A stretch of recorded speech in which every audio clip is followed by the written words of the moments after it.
If you were born in the 2000s, you should be thankful that UPI and net banking allow us to make monetary transactions at the click of a button. But if you ask your parents and your grandparents about how they got their salaries and made any other transaction in the 80s, you'd hear a completely different story. It was the early 90s, and Mr. Deepak Parekh started gathering a team which consisted of some of India's finest bankers to form one of India's most successful banks. You guessed it right, we are talking about HDFC Bank. Mr. Deepak Parekh in the 90s made a decision which turned out to be one of the greatest investments of all time in the banking sector. It was of hiring Aditya Puri to run his newly formed bank, a man who was a rising star in Citibank where he previously worked and was among the top 50 executives recognized by Citibank's chairman for the future of the company.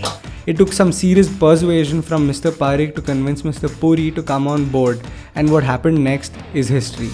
Now in this video, we will understand how HDFC Bank has created an internal architecture that has consistently allowed the bank to dominate in the Indian economy.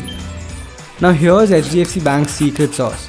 The first is the salary loop. With the boom of the internet in the mid 1990s, tech was transforming the way banking was done. HDFC Bank's managers knew that technology had to be at the core of its services. Thus, when it came to selecting the core banking platform, the bank looked for a centralized real-time system and chose microbanking. HDFC Bank's microbanking platform was a fully integrated online banking automation system, while other banks only had offline systems.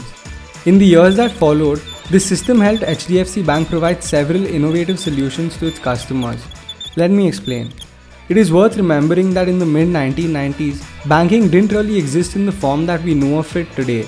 As I mentioned earlier, your grandparents and parents could open bank accounts, but the whole portfolio of products such as home loans and car loans and other services like net banking were just not available. Salaries would still get paid by check, and employees would have to take time off from their jobs to go back to the bank and write a deposit slip, hand it over to the teller, and then wait for the check to get cleared. And that's not it.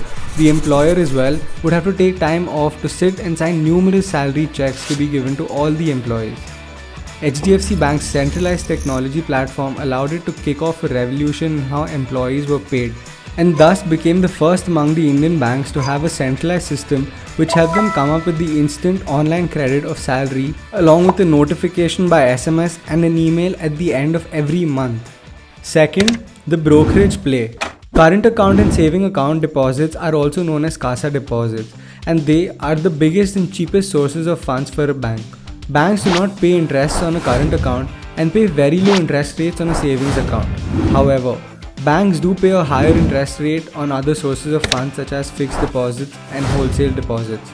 In what has become the banking legend of India, HDFC Bank uses centralized technology systems to build its business in a way that no one could ever imagine.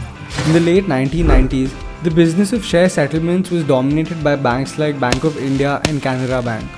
Aditya Puri thought of an idea to pull away the market share of share settlements from the market leader, and here's how he did it.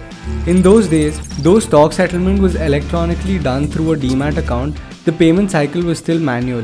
After a lot of ideas and discussions, Aditya Puri in 1997 finally pitched to the exchanges and their members the idea of converting the manual payment system into a real-time electronic processing system.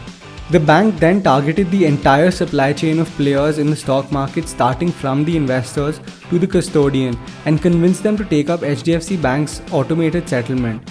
And due to that, the speed at which funds were being transferred matched that of the stock settlement.